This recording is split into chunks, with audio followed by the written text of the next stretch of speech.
ఆయన జగన్మోహన్ రెడ్డి గారి కుటుంబం గురించి మాట్లాడారు. 2, మా పార్టీని గొడ్డల పార్టీ అని సంబోధించారు, వైఎస్ఆర్ కాంగ్రెస్ పార్టీని. 3, రాష్ట్రంలో రౌడీజం గురించి, శాంతి భద్రతల గురించి, గంజాయి బ్యాచ్ గురించి మాట్లాడారు. మన రాష్ట్ర ముఖ్యమంత్రి మాట్లాడిన మాటలకి ఈ రోజున నేను సమాధానం చెప్పదలుచుకొని ఈ రోజున ప్రెస్ కాన్ఫరెన్స్ పెట్టడం జరిగింది.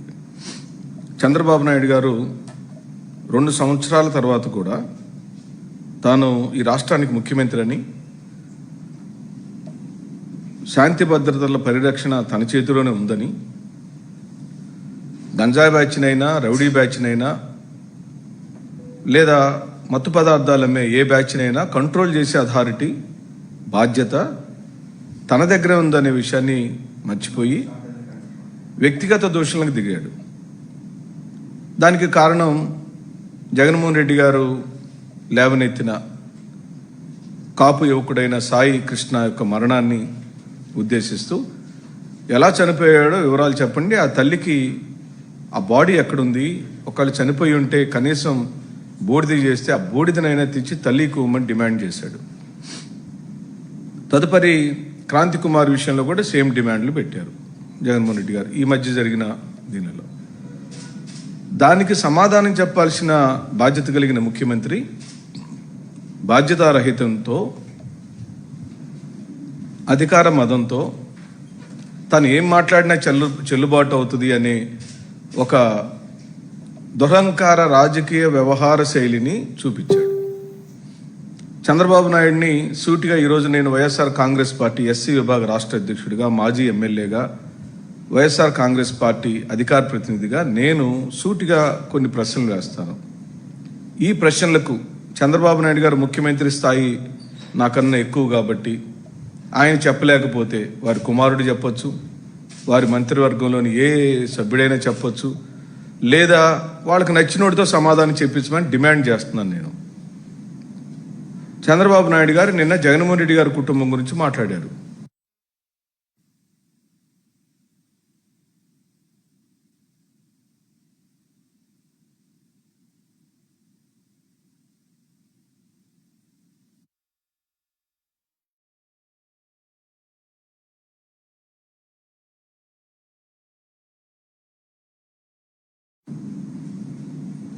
మంచిది.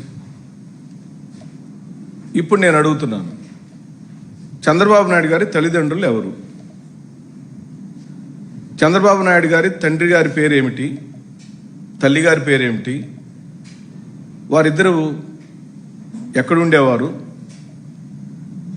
వారితో పాటు చంద్రబాబు నాయుడు కలిసి ఉండేవాడా?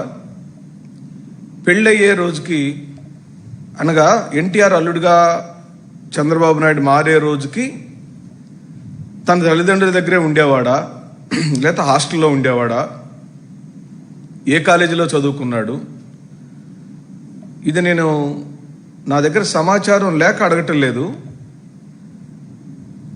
నాకు సమాచారం ఉంది, కానీ మీ నోటితో వినాలని ఉంది. చంద్రబాబు నాయుడు తల్లిదండ్రులతో దిగిన ఫోటో ఏమైనా ఉందా? చంద్రబాబు నాయుడు తల్లిదండ్రుల యొక్క పాదాలకు నమస్కారం చేస్తూ వాళ్ళ దీవెనలు తీసుకుంటున్నట్టుగా ఎక్కడైనా ఫోటో ఒకటి ఉందా?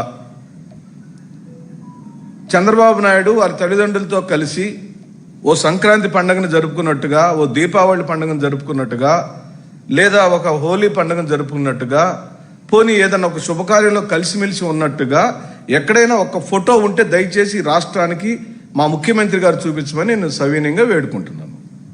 చూడాలని కోరిక అంతే. మీ తల్లిదండ్రులతో మేము చూడాలని కోరిక ఉంది.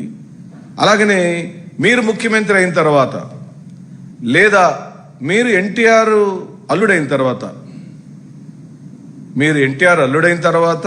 లేదా మీరు రాష్ట్ర ముఖ్యమంత్రిగా పదే అవుతూ వచ్చారు కదా, మీరు ముఖ్యమంత్రి అయిన చానాళ్ళు మీ అమ్మగారు నాన్నగారు బ్రతికే ఉన్నారు కదా, మీ అమ్మగారు నాన్నగారు మీరు ముఖ్యమంత్రి హోదాలో ఉండినప్పుడు మీ ఇంట్లో ఎందుకు లేరని అడుగుతున్నాను.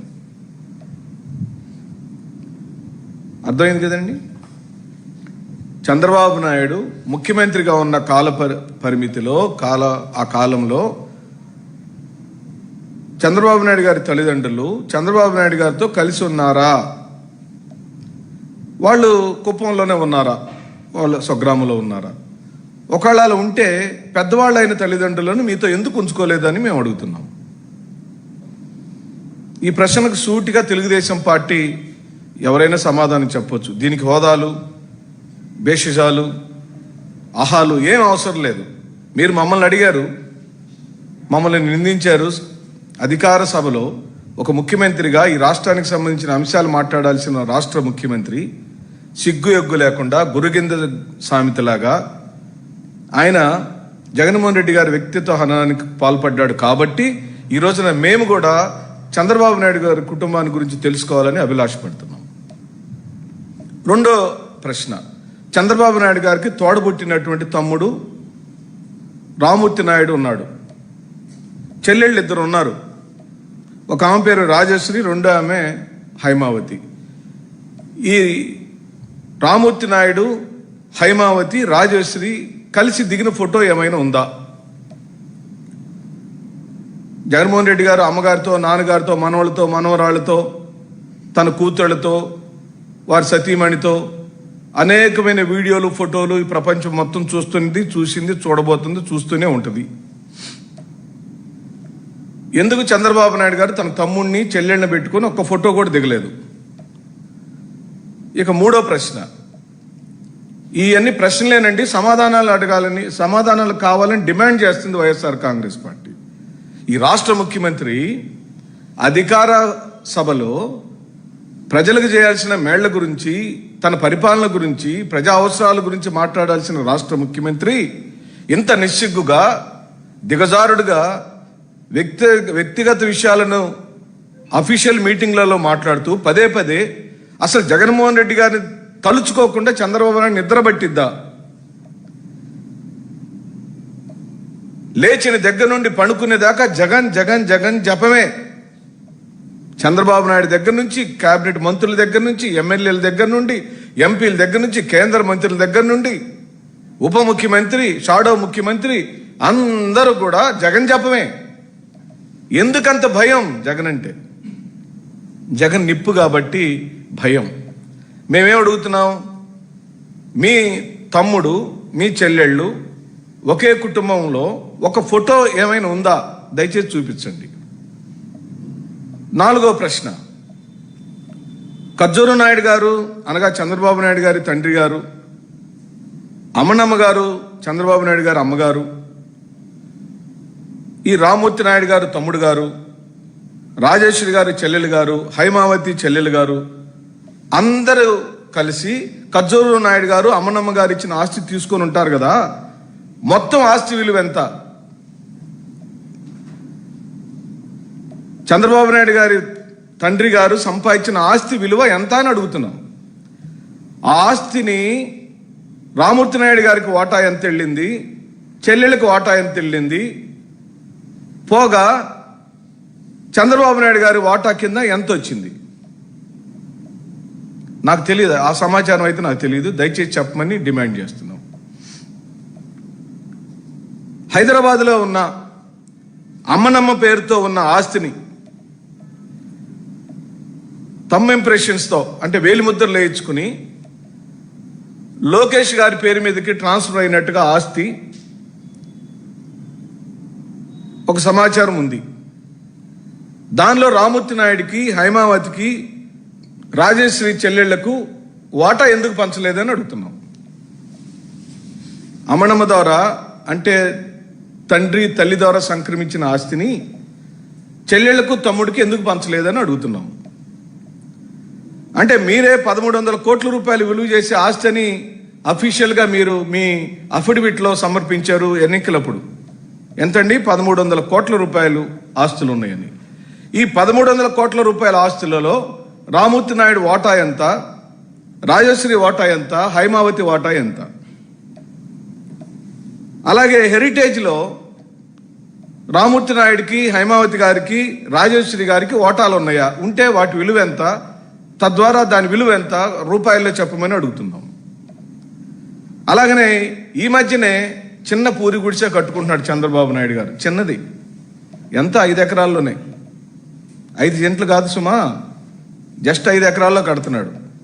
అది చంద్రన్న ఇంద్రభవన్. దాని పేరు చంద్రన్న ఇంద్రభవన్. ఆ చంద్రన్న ఇంద్రభవన్లో తమ్ముడికి చెల్లెళ్ళకి వాటా ఉందా? ఉంటే దయచేసి ప్రపంచానికి చెప్పండి. తమ్ముడు రామూర్తి నాయుడిని చనిపోయే రోజు వరకు, ఈ మధ్యన వారు కాలం చెల్లారు, వారిని ఎందుకు గొలుసులతో బంధించి ఇంట్లో దాచిపెట్టారు? బాహ్య ప్రపంచానికి ఎందుకు చూపించలేదు? కాబట్టి ఇతరుల కుటుంబాల గురించి, వాళ్ళ కుటుంబ వ్యవహారాల గురించి మాట్లాడబోయే ముందు ఇప్పుడు నేను ఉదహరించి చెప్పిన అంశాలన్నిటికీ కూడా చంద్రబాబు నాయుడు సహేతుకంగా ఆధారాలతో, దయచేసి బాధ్యత కలిగిన ముఖ్యమంత్రి గారుగా, నేను ఒక మాజీ శాసనసభ్యుడిగా నేను అడుగుతున్నాను, దయచేసి సమాచారం చెప్పమని అడుగుతున్నాను. మీకు మళ్ళీ కన్ఫ్యూజన్ అవసరం లేదు. నేను అడుగుతున్న ప్రశ్నలు ముక్కుసూటిగా స్ట్రైట్గా అడుగుతున్నాను. తల్లిదండ్రుల ద్వారా సక్రమించినటువంటి ఆస్తులలో రామూర్తి నాయుడు వాటా ఎంత, హైమావతి వాటా ఎంత, ఇంకో చెల్లికి వచ్చిన వాటా ఎంత, అసలు మీ తల్లిదండ్రులు మీకు ఇచ్చిన ఆస్తి విలువ ఎంత? ఎప్పుడైనా మీరు తల్లిదండ్రులతో ఫోటో దిగారా? ఎక్కడైనా మీ తమ్ముడితో చెల్లెళ్ళ ఇద్దరితో కలిసి ఒక ఫోటో దిగారా? మీ కుటుంబం అంతా కలిసి, అనగా ఖర్జూరు నాయుడు గారు, అమ్మన్నమ్మ గారు, చంద్రబాబు నాయుడు గారు, రామూర్తి నాయుడు గారు ఇద్దరు చెల్లెళ్ళతో కలిసి ఓ సంక్రాంతి పండగ కానీ, లేదా ఒక దీపావళి పండగ కానీ, లేదా ఒక శుభకార్యంలో కానీ కలిసి ఉన్నట్టుగా ఎక్కడైనా దయచేసి ఆధారాలు ఉంటే, వీడియోలు ఉంటే దయచేసి బయట ప్రపంచాన్ని చూపించమని డిమాండ్ చేస్తుంది వైఎస్ఆర్ కాంగ్రెస్ పార్టీ. మీరు నిన్న అధికార సభలో ఓ ముఖ్యమంత్రి హోదాలో కూర్చొని మాజీ ముఖ్యమంత్రి గారి కుటుంబం గురించి అంత అవహేళనగా, అంత లోపభూయిష్టంగా మాట్లాడిన మీరు, మేము అడిగే ప్రశ్నకు ఖచ్చితంగా చంద్రబాబు నాయుడు సమాధానం చెప్పే తీరాలి. మేము కూడా తెలుసుకోవాలనుకుంటున్నామండి. మేము ఎవరి గురించి మేము తెలుసుకోవాలనుకుంటుంది మా రాష్ట్ర ముఖ్యమంత్రి గారి గురించి, మా రాష్ట్ర ముఖ్యమంత్రి అయిన నారా చంద్రబాబు నాయుడు గారి యొక్క కుటుంబం గురించి తెలుసుకోవాలనుకుంటున్నాం. తప్పేముంది? మీ తమ్ముడు గారి గురించి చెప్పండి. మీ నాన్నగారు ఇచ్చిన ఆస్తిలో మీ వాటా ఎంత, తమ్ముడు గారి వాటా ఎంత, ఇద్దరు చెల్లెలకి ఇచ్చిన వాటా ఎంత? కాబట్టి వ్యక్తిగత దోషులకు దిగిన మీరు తప్పనిసరిగా ఈ వివరాలన్నీ కూడా ఈ ప్రపంచానికి చెప్పమని డిమాండ్ చేస్తుంది వైఎస్ఆర్ కాంగ్రెస్ పార్టీ. ఇంకా ఏమంటారండి వారు నిన్న సభలో? మమ్మల్ని గొడ్డల పార్టీ అని, మమ్మల్ని రౌడీల పార్టీ అని, గంజాయి బ్యాచ్ అని దోషంలో ఆడాడు. సంతోషం. అంటే 2 ఏళ్ళు నువ్వు ఫెయిల్ అయిపోయినట్టేగా. ఈ 2 సంవత్సరాల కాలంలో ఈ 360 రోజులు, 700 రోజులు బోడిదలో పోసిన పన్నీరేగా నీ పరిపాలన. అంటే జగన్మోహన్ రెడ్డి గారి యొక్క పరిపాలనలో ఉన్న గంజాయి బ్యాచ్ని 2 సంవత్సరాల కాల పరిమితిలో 40 సంవత్సరాల అనుభవం కలిగిన చంద్రబాబు నాయుడు నిర్మూలించలేకపోయాడంటే నువ్వు దిగిపోయిక, నువ్వు ఫెయిల్ అయిపోయావు, నువ్వు పనికిరావు. ఎక్కడ గురించి మాట్లాడాడండి? స్వయానా తన నియోజకవర్గమైన కుప్పంలోనే గంజాయి బ్యాచ్ ఉందన్నాడు, రౌడీ బ్యాచ్ ఉందన్నాడు. తన నియోజకవర్గంలోనే గంజాయి బ్యాచ్ ఉంటే ఈ రాష్ట్ర ముఖ్యమంత్రిగా పరిపాలించడానికి నారా చంద్రబాబు నాయుడుకి నైతిక హక్కు ఉందా అని అడుగుతున్నాం. అది వదిలిపెట్టి సొంత నియోజకవర్గంలో, ఒక ముఖ్యమంత్రి గారి సొంత నియోజకవర్గంలో ఉన్న గంజాయి బ్యాచ్నే నిర్మూలించిన ఈ ముఖ్యమంత్రి చాతగాని వాడని డిక్లేర్ చేస్తున్నాం. నీకు పరిపాలన రాదని చెప్పి అంటున్నాం. నువ్వు కేవలం డబ్బులు సంపాదించుకునేదానికి, ఆస్తులు కూడబెట్టుకునేదానికే ముఖ్యమంత్రి పదవిని అలంకరించావు, కానీ ఈ రాష్ట్రంలోని శాంతి భద్రతల పరిరక్షణకి ఏ మాత్రం నువ్వు పనిచేయట్లేదు అనేది నీ ఉపన్యాసమే చెప్పింది. 2 సంవత్సరాల తర్వాత కూడా తన సొంత నియోజకవర్గంలో ఇంకా గంజాయి బ్యాచ్ ఉంది అని చెబుతున్నాడంటే ఈ రాష్ట్ర ముఖ్యమంత్రి ఈ రాష్ట్రంలో ఎంత లోపభూయిష్టంగా పరిపాలన జరుగుతుందో మీరే రాష్ట్ర ప్రజలే, విలేకరులందరూ కూడా ఆలోచించమని చెప్పి అడుగుతున్నాం. మమ్మల్ని గొడ్డల పార్టీ అని పదే అంటున్నాడు. చెయ్యని నేరాన్ని పదే మాకు మీద రుద్ది జగన్మోహన్ రెడ్డి గారి యొక్క వ్యక్తిత్వ హననానికి పాల్పడే ఈ చంద్రబాబు నాయుడిని స్ట్రైట్గా నేను అడుగుతున్నా ఈ రోజున ప్రశ్న. సాయికృష్ణ అనే వాడిని చంపింది ఎవరు? సాయికృష్ణ బాడీ ఎక్కడుంది? ఆ కాపు అమాయకుడైన యువకుడైన వాడు నేరాలు చేసి ఒకవేళ నిజంగానే చట్టాన్ని అతిక్రమించి ఉంటే చట్టాన్ని చేతుల్లోకి తీసుకునే హక్కు మీకు ఎవరిచ్చారు? పోలీస్ స్టేషన్లో పట్టి చంపే హక్కు మీకు ఎవరిచ్చారు? మేము అడుగుతున్న ఈరోజు సమాధానం చెప్పండి. అంటే మీరే చంపేస్తారా? మీరే శిక్షలు విధించేస్తారా? మీరే ఉరిశిక్షలు వేస్తారా? మీరే లాఠీలు పెట్టి కొట్టి కొట్టి చంపేస్తారా? ఇంక దేనికయా? ఎందుకు న్యాయస్థానాలు దేనికి? భారత శిక్షా స్మృతి దేనికి? బాబాసాహెబ్ అంబేద్కర్ రచించిన రాజ్యాంగం దేనికి? రాజ్యాంగాన్ని మీరే చేతుల్లో తీసుకొని శిక్షలు మీరే విధిస్తే, బయట కథనాలన్నీ వేరుగా ఉంటే, ఆ సిఐ నాగరాజే ఆ పాత నేరస్తులందరినీ పిలవనంపటం, గంజాయి అమ్మమని డిమాండ్ చేయటం, లేదా డ్రగ్స్ అమ్మమని హుకుం జారీ చేయటం, లేదా ఎవరికైనా సెటిల్మెంట్లు ఉంటే ఆ సెటిల్మెంట్లన్నీ పోలీస్ స్టేషన్లో ఈయన తీసుకొని ఈ పిల్లకాయలందరినీ పెట్టి సెటిల్మెంట్లు చేయటం అనే కార్యక్రమాల్ని కొన్ని సంవత్సరాల నుంచి చేస్తున్నాడు. దానిలోనే ఈ రోజున నాగరాజ్ అనేవాడు, సాయికృష్ణ అనేవాడు బలిపశువు అయ్యాడు. మా సోదరుడు, దళిత సోదరుడైన క్రాంతి కుమార్ ఒక బలిపశువు అయ్యాడు. ఈ ఇద్దరు యొక్క యువకుల యొక్క సాక్ష్యమే నీ పరిపాలన. మేమేం అభూత కల్పన మాట్లాడడానికి మా హక్కు లేదు. మేమేమి అభూత కల్పనను మాట్లాడి ఈ రాష్ట్ర ప్రజల యొక్క మనసుని, దృష్టిని మార్చడానికి మేమేమీ ప్రయత్నం చేయట్లా. స్ట్రైట్ గా డిమాండ్ చేస్తున్నాం. సాయికృష్ణ తల్లి చేసిన డిమాండ్కి వైఎస్ఆర్ కాంగ్రెస్ పార్టీ కట్టుబడి ఉంది. జగన్మోహన్ రెడ్డి గారి నాయకత్వంలో మేమందరం కూడా డిమాండ్ చేస్తున్నాం. సాయికృష్ణ బాడీ ఎక్కడుంది? సాయికృష్ణ ఎక్కడున్నాడు? మార్కాపురం నుంచి మీరు తీసుకొచ్చారు కదా, మార్కాపురం నుంచి విజయవాడ సిటీలోకి వచ్చిన దాకా అనేకమైన పట్టణాలు ఉన్నాయి, అనేకమైన హైవే రోడ్లు ఉన్నాయి. విజయవాడ సిటీలో చాలా రోడ్లు ఉన్నాయి. ఒక్క పోలీస్ స్టేషన్లో సీసీటీవీ ఫుటేజ్ మాయమైనంత మాత్రాన ఆ రోడ్లన్నీ పోవు కదండి. ఏ రోడ్లోంచి తెచ్చారు? ఎక్కడికి తెచ్చారు? ఎన్ని గంటలకు తెచ్చారు? తెచ్చింది ఎవరు? అసలు సివిల్ పోలీస్ తెచ్చారా? టాస్క్ ఫోర్స్ తెచ్చారా? ఎస్బీ తెచ్చారా? ఎవరు తెచ్చారు? వివరాలు చెప్పండి. ఈ రోజు వరకు లేదు. ఆ నేరం మొత్తం ఒక సిఐ మీద రుద్ది తప్పించుకుందామంటే కుదరదండి. వెనకాల ఉన్న దొంగలందరూ బయటికి రావాలి. మమ్మల్ని గొడ్డల పార్టీ అన్నారు కదా, నీదే నేర ఘోరాలు చేసే నేర చరిత్ర కలిగిన పార్టీ, వెన్నుపోటు పార్టీ. ఈ వెన్నుపోటు అనే పదం ముమ్మాటికి ఈ ప్రపంచంలో ఎవరికైనా సూట్ అయింది కరెక్ట్గా అంటే తనను గాని పార్టీని తీసుకొని ఆ అధినేతని మానసికంగా క్షోభ పెట్టి చంపినవాడు చంద్రబాబు నాయుడు. ఎన్టీఆర్ అనేవాడు పార్టీ పెట్టుకొని తాను ముఖ్యమంత్రి అయితే ఆ ముఖ్యమంత్రి పదవిలోంచి దింపేసి అర్ధాంతరంగా చంద్రబాబు నాయుడు ఎక్కి ఎన్టీఆర్ అకాలంగా మరణానికి అవటానికి కారకుడు చంద్రబాబు నాయుడు. నీది వెన్నుపోటు పార్టీ, నీది దుర్మార్గపు పరిపాలన, నీది హత్య రాజకీయాల పరిపాలనని ఈ సందర్భంగా నేను మనవి చేస్తూ, భూముల పేరుతో 22A కథలు అల్లుతున్నాడు. అసలు 22A లిస్టులో భూములు రైతుల్ని నట్టేట్టు ముంచింది నీ ప్రభుత్వమే కదా. నిన్న పాస్ పుస్తకాల గురించి మాట్లాడే నువ్వు, ఆ పాస్ పుస్తకాల మీద ఉండే ఫోటోల గురించి మాట్లాడే నువ్వు, మరి ఈ రోజున ఆ జగన్మోహన్ రెడ్డి గారి యొక్క పరిపాలనలో తీసుకొచ్చిన QR కోడ్ వ్యవస్థని, అలాగనే అనేక అంశాలను అక్కడి నుంచే నువ్వు తీసుకొని ఇప్పుడు దాన్ని అమలు పరుస్తున్నావు కదా. మరి ఆ రోజున ఎన్నికల సమయంలో పాస్ పుస్తకాల అంశాన్ని రైతుల్ని మభ్యపెట్టడం కోసం, జగన్మోహన్ రెడ్డి గారి యొక్క వ్యక్తిత్వాన్ని అన్నం చేయటం కోసం నువ్వు చేసిన ఎన్ని మాటల దాడులు ఉన్నాయో ఈ రోజున సమాధానం చెప్పమని అడుగుతున్నాం. పిచ్చి ఎక్కువైతే ఎక్కడ చేర్చాలో అక్కడ చేర్చాలని నిన్న జగన్మోహన్ రెడ్డి గారి గురించి చంద్రబాబు నాయుడు కామెంట్ చేశాడు. ఎవరికండి పిచ్చి? ఎవరికి పిచ్చి? నీకు పిచ్చి, నీ పార్టీకి పిచ్చి. ఏం పిచ్చి? మద పిచ్చి, రేపుల పిచ్చి, మడ్రల పిచ్చి, లాకప్ డెత్ల పిచ్చి. మేమా ఇరుక్కుంది? మీ ఎమ్మెల్యేలు అడ్డదిడ్డంగా తెలుగుదేశం పార్టీకి సంబంధించిన ఎమ్మెల్యేలు, జనసేన పార్టీకి సంబంధించిన ఎమ్మెల్యేలు, బీజేపీ పార్టీకి సంబంధించిన ఎమ్మెల్యేలు ఆడవాళ్లతో అసభ్యకరంగా దొరికిపోతే ఈ రోజు వరకు కూడా ఒక్క ఎమ్మెల్యే మీద కూడా చర్య తీసుకొని నీ పార్టీని ఏమనాలి? ఇప్పుడు వీటన్నిటికీ సమాధానం చెప్పమని నేను చంద్రబాబు నాయుడిని డిమాండ్ చేస్తూ, బాబాయి చెల్లి పేరుతో చంద్రబాబు పదే పదే డైవర్షన్ పాలిటిక్స్ చేస్తూ ఉంటాడు. కానీ సాయికృష్ణ గురించి కానీ మావిగన్ గురించి కానీ మేము లేవనెత్తిన ఏ అంశం గురించి మాత్రం చంద్రబాబు నాయుడు సమాధానం చెప్పడు. నేను నక్సలైట్లతో పోరాడాను, ముఠా నాయకులతో పోరాడాను అంటే పోరాడానంటే నక్సలైట్లు ఈయన తుపాకు తీసుకొని కాల్ చేశాడా?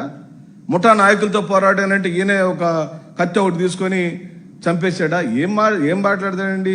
మీకు చరిత్ర మీకు తెలుసు కదా. చంద్రబాబు నాయుడు గారు, వైఎస్ రాజశేఖర రెడ్డి గారు నక్సలైట్లతో చర్చలు జరిపి వాళ్ళకి చేయాల్సిన న్యాయం చేసి వాళ్ళు చేసిన ప్రధానమైన డిమాండ్లలో భూ పంపిణీ డిమాండ్ని 3 లక్షల ఎకరాల దళితులకు పంచి నక్సలిజం అనేది ఎక్కడైనా తగ్గింది అంటే కేవలం అది వైఎస్ఆర్ గారి యొక్క హయాంలో తగ్గింది. నిన్న జగన్మోహన్ రెడ్డి గారి యొక్క పరిపాలనలో 19 నుంచి 24 మధ్య కాలంలో ఒక్క చోటైనా ఒక్క నక్సలైట్ అయినా ఈ ప్రభుత్వం మా ప్రభుత్వానికి వ్యతిరేకంగా ఒక్క స్టేట్మెంట్ ఇచ్చాడా? నిన్ను వాళ్ళు చంపడానికి ప్రయత్నం చేశారు. ఎక్కడ? వెంకన్న దేవుడు సాక్షిగా. ఇంక నువ్వు పోరాడేదేంటి? ఏమిటి మీ అసలు ఒక ముఖ్యమంత్రి గారు ఒక సభలో మాట్లాడేటప్పుడు ఈ రాష్ట్రానికి ఏమైనా చెబుతారేమో, తను చేయబోయేది చెబుతారేమో, చేసింది చెప్పుకుంటారేమో అని మనం ఆశపడతాం. నేను నక్సలైట్లతో పోరాడాను, నేను ముఠా నాయకులతో పోరాడాను అని వారు చెప్పిన డైలాగులని సినిమా డైలాగులుగా మేము భావిస్తూ, నేను నేరాలు చేయను, నేరస్తులు సహించను. అయ్యా మీకు దండం పెడుతున్నాను, మీరు నేరాలు చేయలేదని మీరు అంటున్నారు, మంచిది. నేరాలు సహించనని మీరు అంటున్నారు. ఆ సాయికృష్ణ చంపింది ఎవరు చెప్పండి బాబు. మా క్రాంతి కుమారు ఆత్మహత్య చేసుకుంటూ సిఐ నాగరాజు వల్లనే నేను చనిపోతున్నాను, నేను మాదిగ కులస్తుడిగా పుట్టడమే నేను చేసిన నేరం కాబట్టి నన్ను హింస పెట్టాడని ఒక దళిత యువకుడు అర్ధాంతరంగా పురుగుల మందు దాగి చచ్చిపోయాడు చంద్రబాబు నాయుడు గారు. ఇది నేరమే కదా? ఒక సిఐ నాగరాజు వెనకాల ఎవరున్నారు? సిపి ఉన్నాడా? డీజీపీ ఉన్నాడా? డీజీపీ వెనకాల మీరున్నారా? మీ వెనకాల ఎవరున్నారు? ఇదంతా కూడా తేల్చాల్సిన బాధ్యత మీదే. మీరు పరిపాలిస్తున్నారు. 2 సంవత్సరాలు అయింది మీ పరిపాలన అయ్యి. రాష్ట్ర రాజధాని హెడ్ క్వార్టర్స్లో విజయవాడలో డీజీపీ ఆఫీస్కి 5 కిలోమీటర్ల దూరంలో, సిపి ఆఫీస్కి కిలోమీటర్ దూరంలో, ముఖ్యమంత్రి గారి ఇంటికి 1.5 కిలోమీటర్న్నర దూరంలో, ఉప ముఖ్యమంత్రికి కిలోమీటర్ దూరంలో ఈ మర్డర్లు జరిగినాయి. ఈ ప్రభుత్వం చేసిన హత్యలే. ప్రభుత్వ వైఖరి వల్ల పోలీసు వ్యవస్థ పూర్తిగా భ్రష్టు పట్టిపోయి పోలీసులే నేరస్తులుగా మారి, పోలీసులే సెటిల్మెంట్లు దందాలు చేసే నాయకులుగా మారి, నేరస్తులందరినీ పిలుచుకొచ్చి గంజాయి అమ్మమని, డ్రగ్స్ అమ్మమని ప్రోత్సహిస్తూ దానికి ఒప్పుకొని పిల్లలందరినీ అర్ధాంతరంగా చంపేస్తున్న నీ వ్యవస్థలో అది నేరమో ఘోరమో నువ్వే చెప్పాలి. వాళ్ళందరికీ నాయకుడు నువ్వే కాబట్టి ఈ నేరాలన్నీ ఎవరి ద్వారా జరుగుతున్నాయి, ఎందుకు జరుగుతున్నాయి, ఎవరి వల్ల జరుగుతుంది, ఎవరు ఇలా పురిగొలుపుతున్నారు, ఎవరు వాటాలు అడుగుతున్నారు, పోలీస్ స్టేషన్లకు నెలకింత ఇవ్వమని, కప్పం కట్టమని ఎవరు డిమాండ్లు పెట్టారు, మీరే సమాధానం చెప్పమని నేను అడుగుతున్నాను. నేరాలు ఘోరాలు చేయనంటే మరి మీ ఎమ్మెల్యేలు, జనసేన ఎమ్మెల్యేలు, బీజేపీ ఎమ్మెల్యేలు ఆడవాళ్ళతో అసభ్యంగా దొరికారు కదా, అది నేరమే కదా. ఆ ఆడపడుచులకు నువ్వు ఎందుకు న్యాయం చేయలేదని అడుగుతుంది వైఎస్ఆర్ కాంగ్రెస్ పార్టీ. ఇండస్ట్రీలు అంట పారిపోతున్నాయట. నిన్న వారు ఉపన్యాసమేనండి. నేనేం కొత్తగా ఆయన అడిగిన ప్రతి మాటకు వైఎస్ఆర్ కాంగ్రెస్ పార్టీ సహేతుకంగా చట్టబద్ధంగానే సమాధానం చెబుతున్నాం. ఇండస్ట్రీలు పారిపోతున్నాయి అంటున్నారు, వాటిని వెళ్ళగొట్టింది మేమే అంటున్నారు వైఎస్ఆర్ కాంగ్రెస్ పార్టీ. అంటే జిందాల్ స్టీల్కు, కడప స్టీల్ ప్లాంట్లను తప్పుడు కేసులు బనాయించి వాళ్ళకి ఇవ్వాల్సిన పర్మిషన్స్ ఇవ్వకుండా ఈ 2 సంవత్సరాలు సతాయించిన మహానుభావులు ఎవరండి? మీరు కాదా? మీరు అధికారంలోకి వచ్చిన 2 సంవత్సరాల వరకు కూడా Jindal steel, Kadapa steel factory ఎందుకు ప్రారంభం కాలేదు? ఇది మీ వైఫల్యం కాదా? మీరు ఏం డిమాండ్ చేశారు వాళ్ళ దగ్గర నుంచో అని నేను సమాధానం అడుగుతున్నాను. పెట్టుబడులు రావాలంటే ముందు ఈ రాష్ట్రంలో శాంతి భద్రతల పరిరక్షణ ఉండాలి కదా, చట్టబద్ధంగా పరిపాలించే నైజం ఉండాలి కదా. ఎటు చూసినా పోలీసు భయం, రాజకీయ కక్షలు, గొడవలు, కొట్లాట్లు, దొమ్మీలు. నిన్న ఆ యూట్యూబర్ని తీసుకొస్తే ఆ యూట్యూబర్ మీదకి ఆయనేమో ఉప ముఖ్యమంత్రి గారు ప్రెస్ మీట్ పెట్టి టాస్క్ ఫోర్స్ ఏర్పాటు చేస్తాను, ఎవరికే ఇబ్బంది వచ్చినా మమ్మల్ని సంప్రదించండి అని అన్నాడు. సంతోషం అయ్యా, ముందు ఆ పిల్లకాయలు కంట్రోల్ చేయండి మీరు.